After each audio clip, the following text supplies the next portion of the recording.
Hello दोस्तों। आज हम एक ऐसे टॉपिक पर बात करने वाले हैं जो हर स्कूल और कॉलेज के स्टूडेंट को टच करता है। मेंटल हेल्थ, स्टूडेंट्स की मेंटल हेल्थ। 2025 का ज़माना बहुत ज़्यादा फास्ट है, कॉम्पिटिटिव है और डिजिटल दुनिया ने स्टूडेंट्स के लिए प्रेशर और भी ज़्यादा बढ़ा दिया है। लेकिन सबसे बड़ी प्रॉब्लम ये है कि हम मेंटल हेल्थ के बारे में ओपनली बात ही नहीं करना चाहते। आपकी फ़िज़िकल हेल्थ ख़राब होती है तो आप डॉक्टर के पास जाते हैं, कंसल्ट करते हैं, वहाँ से मेडिसिन लेते हैं। लेकिन अगर आपकी मेंटल हेल्थ कहीं ना कहीं किसी तरह से अफेक्ट हो रही है तो आप उस पर ध्यान नहीं देते हैं और उसको इग्नोर करते हैं। आज के इस वीडियो में हम यही डिस्कस करने वाले हैं कि मेंटल हेल्थ के लिए यूथ की जो चैलेंजेस हैं वो क्या हैं, कुछ रियल लाइफ स्टोरीज़ और कुछ साइकोलॉजिकल थ्योरीज जो हमें समझाती हैं कि ये क्यों होता है और इसको हम कैसे दूर कर सकते हैं। सबसे पहला जो हम बात करेंगे वो WHO के हिसाब से जो उनकी नई रिपोर्ट है उसके अकॉर्डिंग हर 5 में से एक यूथ जो है वो मेंटल हेल्थ इशू को जो है फेस कर रहा है। इंडिया में स्टूडेंट्स पर एग्ज़ाम्स का इतना ज़्यादा स्ट्रेस है, करियर प्रेशर इतना ज़्यादा है कि कई बार वो डिप्रेशन और एंजाइटी का शिकार हो जाते हैं। कोटा जो कोचिंग हब है वहाँ पर हमें सुसाइड के इतने सारे केसेस देखने के लिए मिलते हैं और वहाँ पर स्टूडेंट सिर्फ और सिर्फ अपने नोट्स में यही लिख कर जाते हैं, सॉरी पापा, सॉरी मम्मा, मैं ये नहीं कर पाया, मैं ये नहीं कर पाया।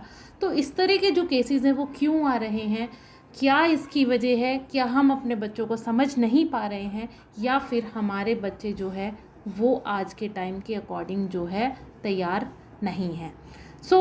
सबसे पहले हमें सोचने की ज़रूरत है कि हमारे कॉलेजेस जो हैं वहाँ पर या फिर हमारे कोचिंग इंस्टीट्यूट्स जहाँ पर हम बच्चों को भेजते हैं, हमारे स्कूल्स, वहाँ पर वो उनको वाईफाई प्रोवाइड करते हैं ताकि वो अपने इंटरनेट को इस्तेमाल कर सके, लेकिन उनकी मेंटल हेल्थ काउंसलर्स उनको वहाँ पर नहीं मिलते हैं। वो वहाँ पर अकेले होते हैं, उन्हें बहुत सारी चीज़ें फेस करनी होती हैं, तो वहाँ पर उनको एक कोई ऐसा चाहिए जो उनको जो है गाइड कर सके, उनकी काउंसलिंग कर सके, उन्हें सही और गलत में बता सके।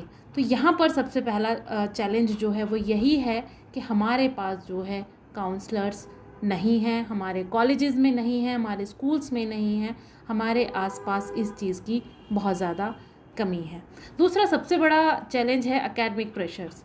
पेरेंट्स और सोसाइटी की एक्सपेक्टेशंस इतना ज़्यादा प्रेशर जो है बच्चों के ऊपर बना देती हैं, कंपटीशन का लेवल इतना ज़्यादा हाई कर देती हैं कि हर स्टूडेंट के दिमाग में एक कांस्टेंट रेस चलती रहती है। और एक थ्योरिस्ट हैं बियरकेस दोस्तों, उनका लॉ ये बताता है कि थोड़ा प्रेशर जो है बच्चों को, अगर थोड़ा सा प्रेशर दिया जाए तो वो उनकी परफॉर्मेंस को इम्प्रूव करता है, लेकिन अगर स्ट्रेस और प्रेशर जो है वो ज़्यादा दिया जाएगा, जितनी लिमिट है उससे ज़्यादा किया जाएगा, तो वहाँ पर जो है आपकी परफॉर्मेंस जो है वो पूरी तरह से कोलैप्स कर जाती है, आप स्टेबल कंडीशन में नहीं रहते हैं। इसके साथ साथ एक और चैलेंज है हमारी स्टूडेंट्स की लाइफ में, वो है सोशल मीडिया। सोशल मीडिया जो है वहाँ पर दूसरों के साथ कंपेयर करना, उनकी परफॉर्मेंस को देखना, उनके अचीवमेंट्स को देखना, ये भी बहुत इफ़ेक्ट कर रहा है यूथ के मेंटल हेल्थ को।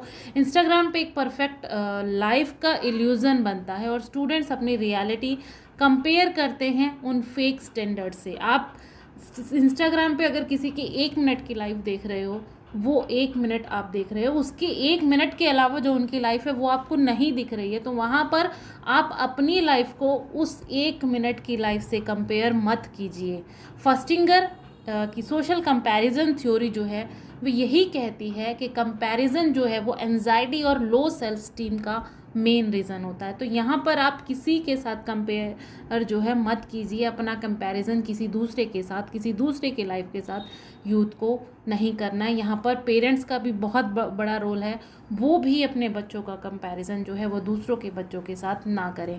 हर बच्चा अपनी एक अलग आइडेंटिटी के साथ जो है वो पैदा होता है, हर एक बच्चे के अंदर उसकी अपनी एक काबिलियत होती है, तो कभी भी किसी दूसरे बच्चे के साथ अपने बच्चों को कंपेयर ना करें। इसके साथ साथ कॉलेज के दौरान स्टूडेंट्स अपनी आइडेंटिटी ढूंढते हैं। ये एक थ्योरी है यहाँ पर LGBTQ जिसमें यूथ या इंट्रोवर्ट स्टूडेंट्स जो है वो आइसोलेशन फेस करते हैं, क्योंकि जो इंट्रोवर्ट स्टूडेंट्स होते हैं वो एकदम से किसी से जो है यहाँ पर मिलते नहीं हैं। जैसे ही वो कोचिंग में जाएंगे या नए कॉलेज में जाएंगे तो वहाँ पर वो किसी के साथ बात नहीं करते हैं, किसी के साथ कनेक्शन नहीं बनाते। तो यहाँ पर जो एरिक्सन की थ्योरी है वो आइडेंटिटी वर्सेस रोल कन्फ्यूज़न तो यहाँ पर परफेक्टली फिट होती है। और यहाँ पर हमें जो है अपने बच्चों को गाइडेंस और पेरेंट सपोर्ट जो है वो बहुत ज़्यादा ज़रूरी है, ताकि हम उसको जो है आइसोलेशन से बचा सकें। हम अपने बच्चों को मार्क्स की इम्पोर्टेंस जो है सिखाते हैं, लेकिन उनकी इमोशंस जो है उनको कहीं ना कहीं हम इग्नोर कर देते हैं। उनकी फीलिंग्स को सप्रेस किया जाता है पेरेंट्स के द्वारा, टीचर्स के द्वारा, सोसाइटी के द्वारा। तो वहाँ पर जैसे जैसे जो है आपके इमोशंस, आपकी फीलिंग्स सप्रेस होती जाएंगी तो वो कहीं ना कहीं कन्वर्ट होके एंजाइटी, डिप्रेशन और एंगर के फॉर्म में जो है एक्सप्लोड करती हैं। और यही एंजाइटी यही बाद में जाकर आपके लिए परेशानी का सबब बनती है, और स्टूडेंट्स जो है वो सुसाइड की तरफ मूव करता है सिर्फ इन्हीं सब चीज़ों की वजह से। एक आईआईटी टॉपर का एग्जाम्पल ले लीजिए आप। सबको लगता है कि उसकी लाइफ परफेक्ट है, लेकिन वो भी थेरेपी के लिए जा रहा है सिर्फ और सिर्फ अपनी एंजाइटी को दूर करने के लिए। अभी हाल ही में एक और एग्जाम्पल आया है, नीट के एक टॉपर थे। उन्होंने वो डॉक्टर नहीं बनना चाहते थे, लेकिन पेरेंट्स प्रेशर में उन्होंने नीट की प्रिपरेशन की और उसके बाद जो है नीट का एग्ज़ाम जो है वो बहुत अच्छे नंबर से क्लियर किया, बहुत अच्छे कॉलेज में एडमिशन मिला। लेकिन उसके बाद उन्होंने एक सुसाइड नोट के साथ जो है सुसाइड कर लिया कि मैं डॉक्टर नहीं बनना चाहता, मैं एक बिजनेसमैन बनना चाहता हूँ। तो यहाँ पर आपको पेरेंट्स, एज अ पेरेंट आपको अपने बच्चों को जो है समझना बहुत ज़्यादा ज़रूरी है। या फिर अगर आप खुद नहीं समझ पा रहे हैं बच्चे की नीड, उसका इंटरेस्ट, तो यहाँ पर आपको जो है किसी काउंसलर से बात करनी चाहिए, उसकी गाइडेंस लेनी चाहिए।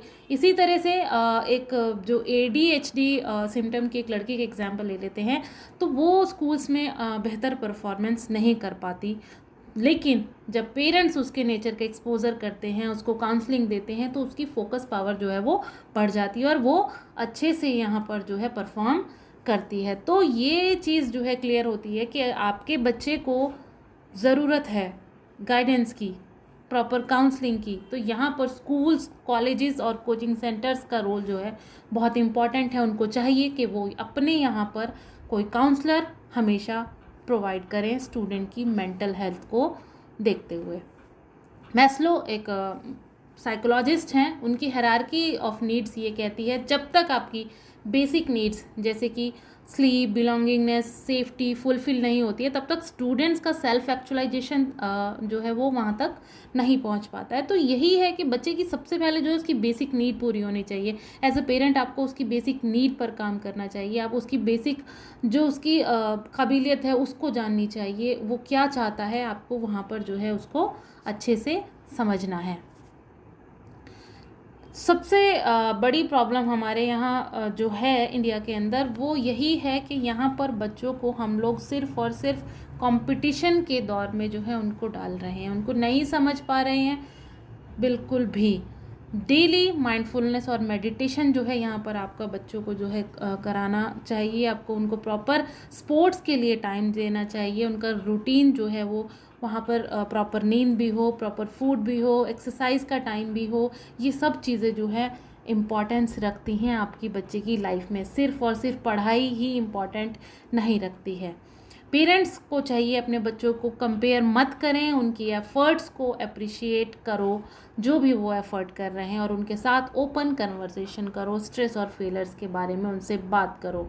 काउंसलर्स स्कूल्स वालों को चाहिए कि वो अपॉइंट करें, पीयर सपोर्ट को बनाएं, स्ट्रेस मैनेजमेंट जो है वर्कशॉप कराएं स्कूल्स के अंदर। अगर एक स्टूडेंट को 10 घंटे पढ़ने के लिए फोर्स करते हो as a parent, as a school, तो वहाँ पर वो बर्न आउट हो जाएगा। लेकिन अगर उसको 1 घंटा आप स्पोर्ट्स के लिए दे दोगे, 1 घंटा उसको अपनी हॉबी के लिए मिल जाएगा, तो उसकी प्रोडक्टिविटी जो है वो और ज़्यादा डबल हो जाएगी। तो दोस्तों, मेंटल हेल्थ एक वीकनेस नहीं है। जैसे हम फिज़िकल हेल्थ के लिए डॉक्टर के पास जाते हैं, वैसे ही हमें मेंटल हेल्थ के लिए काउंसलर या थेरेपिस्ट के पास जाना एकदम नॉर्मल है। आज का यूथ ही कल का लीडर है। अगर हम उनकी मेंटल हेल्थ इग्नोर करेंगे तो हम अपना फ्यूचर जो है वो कहीं ना कहीं इग्नोर कर रहे हैं। अगर ये वीडियो आपको हेल्पफुल लगे तो प्लीज़ लाइक, शेयर और कमेंट ज़रूर करें। हो सकता है आपका एक शेयर किसी एक स्टूडेंट की ज़िंदगी बचा ले। और अगर आप चैनल पर नए हैं तो चैनल को सब्सक्राइब करें, ट्रेन द ब्रेन, जहां आपको मिलती है लाइफ चेंजिंग गाइडेंस और पेरेंट्स टिप्स।